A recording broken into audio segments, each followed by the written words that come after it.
Hola, soy el Dr. Chi. Hoy le vamos a hablar de fisiología de la respiración. La respiración es una vía neuronal del sistema nervioso central. De manera consciente podemos estimularlo.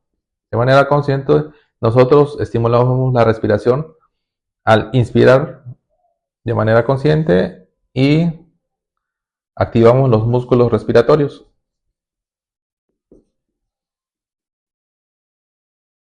Aquí de manera gráfica tenemos el pulmoncito y tenemos el diafragma y los músculos intercostales, que son los principales. ¿Sí? También tenemos otra vía en el tallo cerebral. Tenemos unos quimiorreceptores. Esos quimiorreceptores, ¿qué van a medir? Van a medir los niveles de CO2. Los niveles de CO2 que fisiológicamente están en nuestro cuerpo varía de 44 milímetros de mercurio a 40 milímetros de mercurio. Cuando los niveles alcanzan los 44 milímetros de mercurio, se estimula y lanza una señal a los músculos respiratorios. ¿Sí? Se contraen y se dejan de contraer. A los 44 se contraen y dejan de contraerse cuando llega a 40 milímetros de mercurio, sin contracción. ¿Y qué pasa allá? Entonces, ¿a qué músculos se estimulan? Inicialmente al diafragma. El diafragma se abate y los músculos intercostales se contraen. ¿Y qué pasa al contraerse? Los músculos intercostales son como unas persianitas que cuando se contraen aumentan el diámetro del tórax y por ende aumentan la ventilación. ¿Y cómo pasa eso? Aquí de manera esquemática tenemos aquí las costillas, tenemos a la pleura parietal, el espacio pleural,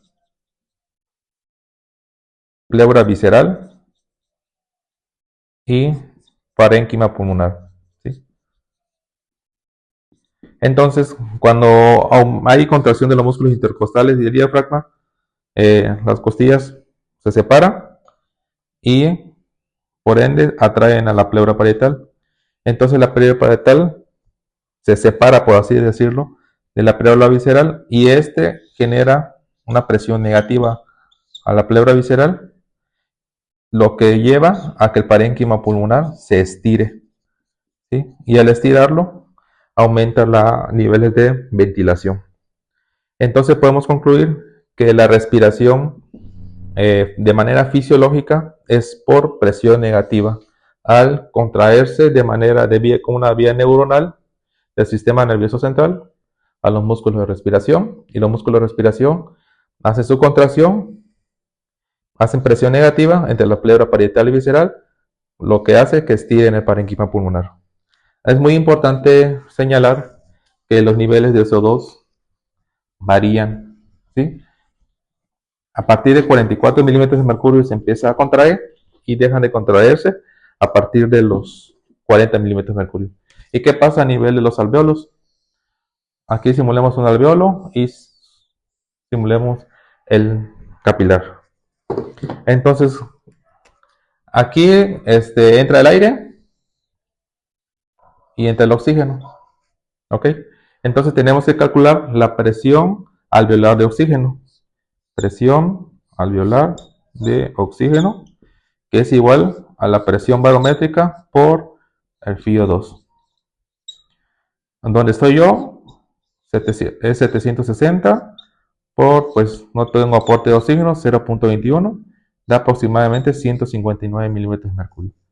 Entonces la presión alveolar de oxígeno es aproximadamente, donde estoy yo, 159. ¿Y cuál es la presión venosa de oxígeno? Varía en un 30 a 40 milímetros de mercurio. Como ya habíamos mencionado, posterior al final de la aspiración, cuando los niveles de CO2 llegan a 44, pues el diafragma y los músculos intercostales se contraen al final de la aspiración, lo que hace que la presión venosa de oxígeno varíe de 30 a 40. ¿Sí? Ya que el oxígeno pues se capta por las células y al final en el retorno venoso a nivel de los capilares pulmonares pues llega a 30 a 40 milímetros de mercurio. Entonces la respiración es un gradiente, se da por gradiente de presión. Entonces aquí es obvio que hay mayor presión alveolar a nivel de oxígeno que la presión venosa, entonces el oxígeno difunde a los capilares, ¿sí? Y se oxigenan. ¿Y qué pasa con el CO2? ¿Sí? Ahora, a nivel, entonces hay que calcular la presión alveolar de CO2. ¿Y cuánto es? En el aire ambiente, el 78% es de oxígeno, un 20.9% es nitrógeno y ese 1%, el 90% de este 1 es vapor de agua. Y entre otros gases está el CO2. Entonces, para fines prácticos, es casi nada. 0,000. La presión alveolar de CO2. Entonces, ¿y cuál es la presión alveolar venosa de CO2? Es 44 milímetros de mercurio. Entonces, estos 44 que ya esquematiza acá, llegan a la final de la aspiración y llegan a los capilares. Entonces, por gradiente de presión, 44 es mayor a 0.0. Entonces, de volada difunde, ¿no? ¿Sí? Entonces, es muy importante recordar que la respiración se da por gradiente de presión. Como ya se lo he explicado, se da entre las diferencias en la presión alveolar de oxígeno, la presión venosa de oxígeno y las diferencias entre la presión alveolar de CO2 y la presión venosa de CO2.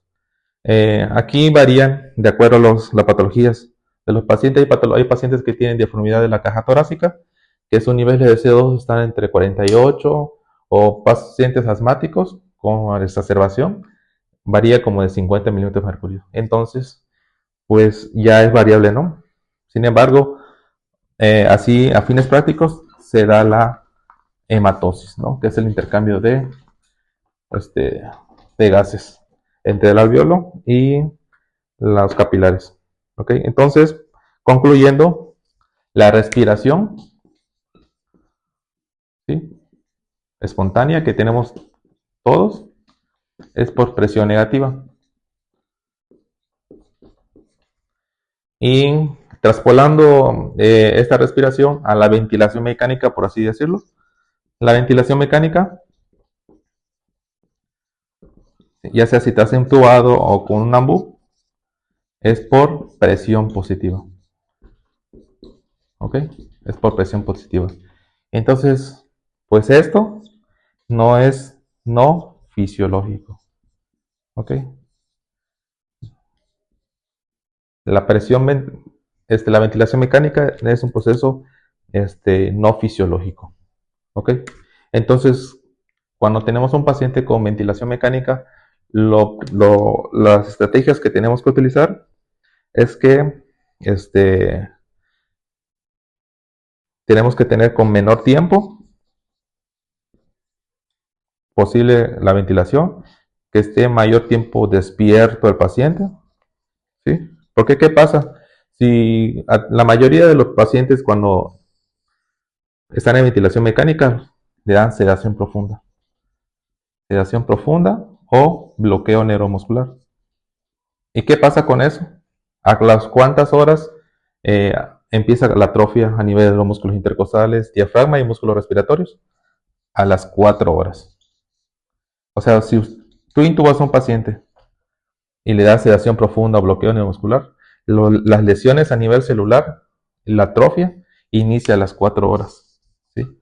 Entonces imagínate un paciente que ya tiene 2 días, 3 días. Entonces hay que mantener la ventilación por menor tiempo y mayor tiempo despierto el paciente, ¿sí? Sin embargo, pues hay sus excepciones, ya que patologías como el SIRA, pues obligadamente necesitan sedación profunda y bloqueo neuromuscular.